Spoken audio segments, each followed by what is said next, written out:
Grabe, no? Galit na galit si Saldico kay Sara Duterte nung una. Magnanakaw daw, sabi niya. Sabi nila Tamba, magnanakaw daw. Mga Quadcom, magnanakaw daw. Yun pala, sila pala yung tunay na magnanakaw. Tapos si Sara, na ibinunyag yung kalokohan nila at sabi pa nga ni Sara sa kanyang video, nung in-interview siya, 2 tao lang may hawak ng General Appropriation. No? Si Tamba sa si Saldico. Siyempre, yung mga tauhan niya sa Kongreso. Lumabas ang katotohanan. No? In-impeach na si Sara na yung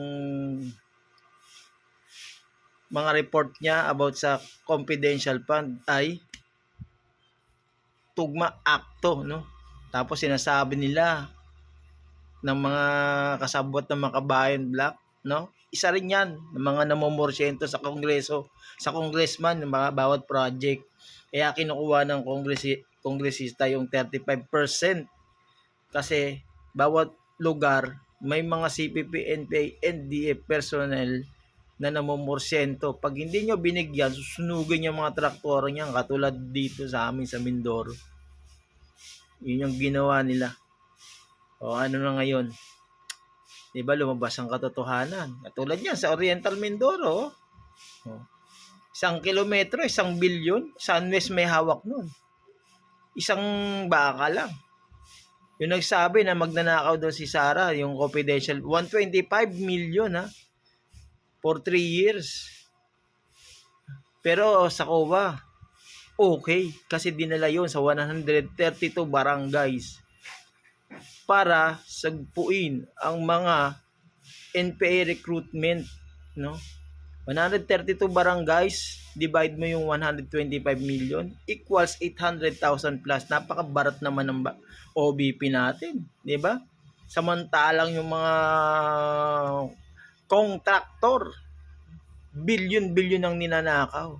Kanya kasi silang tago ngayon. O yung mga tuwadcom, no, may plano sila magplano ngayon ng tuwad, ngayon naudlot. No. At yung first lady natin, may plano rin palitan ng babaeng COA na mumuno na maging sunod-sunuran sa kanya para ano, tadtarin ang kaso si Sara. Pero hindi sila magtatagumpay. Bakit? Ang nasa Senado bicameral, Senator Marcoleta. Plano pa lang nila, wala na, hindi na makakalusot.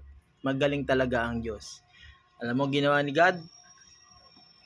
Ginamit niya ang kalamidad para malaman ng taong bayan kung talagang totoong leader ang namumuno. Lumabas ang katotohanan. Magkakasabwat sila. Unang tinanggal ng Pangulo ang PCGG kung saan nag-audit ng mga proyekto ng gobyerno. Bakit? Para malawak nga naman yung korupsyon. Lumabas ang totoo. Ngayon 3 years na, saka siya umiyak at pumutak. Bakit? Kasi walang natatapos na big infrastructure project. Ang mga proyekto niya ay mga, yung niribon cutting niya, galing pa yun nung past administration.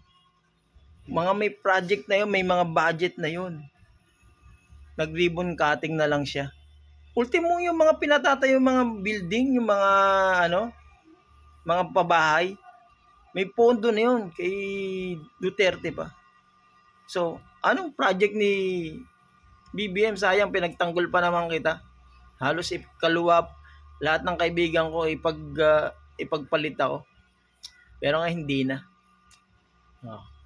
Ngayon, lumabas man totoong tama si Tatay Digong. Weak leader ka. Wala kang kwenta. Pasa mo na lang yan sa karapat-dapat. Matutuwa pa mga tao. At yung pinsan mo, huwag kang pagpapasukob. Demonyo yan. Baliktaran. Mukha lang anghel, pero yung pagiging anghel niyan, may sungay. Sanga-sanga. Para yung buitre. Goodbye na lang sa Pilipinas. Tuloy nyo lang yan.